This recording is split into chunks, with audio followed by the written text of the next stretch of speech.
শুভ সকাল সবাইকে। আসসালামু আলাইকুম। কেমন আছেন সবাই? আশা রাখছি আলহামদুলিল্লাহ অনেক ভালো আছেন। এতটাই বেড়াইছি যে 2 মাস যাবৎ বাজার করে না। এত বেড়াইছি, বাইরে বাইরে খাইছি। তো ঘরে কোনো মাছ ছিল না, মাছ আনতে বললাম। তো এখানে শোল মাছ কেটে নিয়ে আসছে, মুরগিও কেটে নিয়ে আসছে, ট্যাংরা, এটা আমার অনেক পছন্দের মাছ। ট্যাংরা না মনে হয়, ট্যাংরার বড়টাকে কি বলে সেটা। তারপরে এই যে ছোট বেলে মাছ, কাতল মাছ, এটা মনে হয় বাঘাইর মাছ সম্ভবত। যাই হোক, তো আজকে কী কী রান্না করি সেটাই শেয়ার করবো আপনাদের সঙ্গে। তো দেখতে থাকুন ভিডিও। আজকে অনেক কাজকর্ম আছে।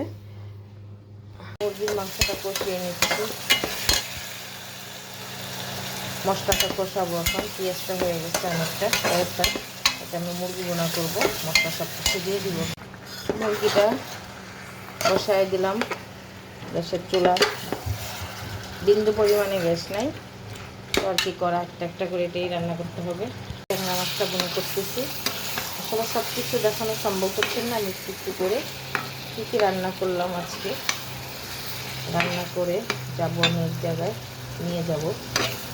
তো সেটি একটু একটু শেয়ার করতেছি আপনাদের সঙ্গে কী কী রান্না করলাম আমি। তার শর্টকাট খুব দ্রুত রান্না করতে গেলে আমি কীভাবে করি সেটি একটু শেয়ার করলাম। ট্যাংরা না গোলসা জানি না, যাই হোক এটা রান্না শেষ, তো কমপ্লিট করে ফেললাম। এখানে হচ্ছে কাতলা মাছটা, এটা সব ভুনা, কিছু করার নেই, তাড়াহুড়া অন্য কিছু দিয়ে যে রান্না করবো সেই টাইম নেই। কষিয়ে নিচ্ছি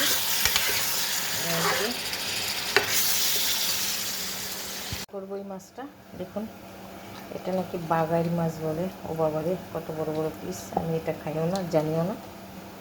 একটু রান্না করবো মজা করে।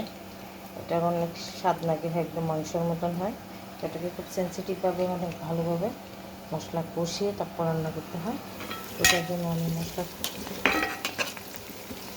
দিয়ে পেঁয়াজ দিয়ে দিচ্ছি, কারণ ইলেকট্রিক চুলায় স্বাদ কম অন্য কোনো হাঁড়িতে দিতে পারতেছে না, একটা হাঁড়িতে রান্না করতে হইতেছে বারে বারে। দিয়ে দিচ্ছি মাছগুলা, মশলাটা কষানো হয়ে গেছে। বিসমিল্লাহ। এই লেজ নাকি খেতে অনেক মজা, আমার জামাই বলে। আমি মাছ সম্বন্ধে আমার কোনো আইডিয়া নেই, এনে দেয়, রান্না করে দেই, উনি এগুলা ভালো বুঝে। এটা কষিয়ে নেব। তারপর এই মাছটাও হয়ে যাচ্ছে প্রায়। এটাকে একটু মাংসের জন্য মশলাটা আজকে একটু কষিয়ে নিয়েছি, কারণ এটা মাখাবো না। তারপর দিয়ে দিই একসাথে মাখানো মশলা কষানোর মধ্যে আমি একবারে এটাকে দিয়ে দিব, দিয়ে ঢেকে দিব। একটা রান্না শুটকি ভর্তা বানাচ্ছি, শীতল শুটকি। এটা পোড়া পোড়া হয়ে গেছে। এখন আমি একটু পেঁয়াজ দিয়ে অল্প একটু নেড়ে চেড়ে তারপর এটা বাটা দিব, এই আর কি। শোল মাছটাকে কষিয়ে নিচ্ছি একটু। তা আমি আবার তুলে রাখবো আলাদা, তারপর যখন নাকি লাউটা হয়ে আসবে তখন আবার দিয়ে দিব। সময়ের স্বল্পতার কারণে বাটা দেখাইতে পারিনি, আবার কীভাবে করলাম সেটাও দেখাতে পারিনি, আরেকদিন দেখাবো। বাট আমার পেজে ফুল রেসিপিটা আছে লাল ভর্তার। এটা খুব মজার একটা ভর্তা। পাটায় যদি এখন ভাতগুলা খাই, সেই দেখি সময় থাকলে খাবো। তো এটা ভর্তা বানানো শেষ। অল্প কটা ভাত নিয়েছি, পাটায় মেখে খাবো। ও সেই স্বাদ! কে কে খান এরকম শুটকি ভর্তা বানাইলে পাটায় মেখে ভাত? কমেন্ট করে জানাবেন। আজকে ঝাল কম দিছি, একটু মাখানো শেষ। ও রান্না করলাম এখানে হচ্ছে কাতলা মাছ, শুটকি, শীতল শুটকির ভর্তা। এটা হচ্ছে বাগার মাছ, এটা হচ্ছে গোলসা মাছ, বেলে মাছ, ছোট বেলে মাছ দিয়ে আলু দিয়ে বেগুন দিয়ে চচ্চড়ি, মুরগির মাংস। লাউ এখনও চুলায়, কারণ হচ্ছে গ্যাস। রান্নাবান্না শেষ, এখন প্যাকেট করে ফেলবো। কার জন্য নিচ্ছি, এত মজা করে রান্না করে আমার খুব পছন্দের মানুষ, সেটা ভিডিওতে দেখতে পারবেন। শেষ তো, আজকে আমার রান্নাবান্না শেষ, এখন চলে যাব।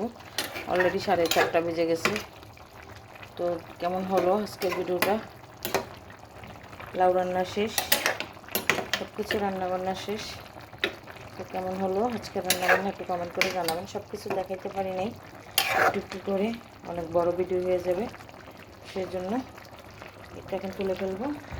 শোল মাছ দিয়ে লাউ খুব মজার পছন্দের খাবার। আজকের রান্নাবান্না বাগাই মাছ, লাল শুটকির ভর্তা, শীতল শুটকিটা, কাতল মাছ, শোল মাছ দিয়ে লাউ, বাইলা মাছ, ছোটো বাইলা মাছ দিয়ে বেগুন আলু চচ্চড়ি, দেশি মুরগির ভুনা, কি বলে গুলশা মাছ, এই তো।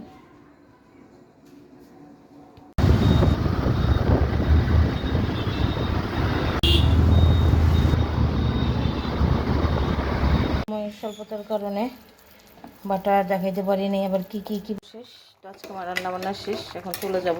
জন্য মশলাটা আজকে একটু কষিয়ে নিয়েছি, রান্নাবান্না শেষ, এখন প্যাকেট করে ফেলবো। দিয়ে দিচ্ছি মাছগুলা, মশলাটা কষানো। শুটকি ভর্তা বানাচ্ছি, শীতল শুটকি করবো এই মাছটা। দেখুন, এটা নাকি বাঘ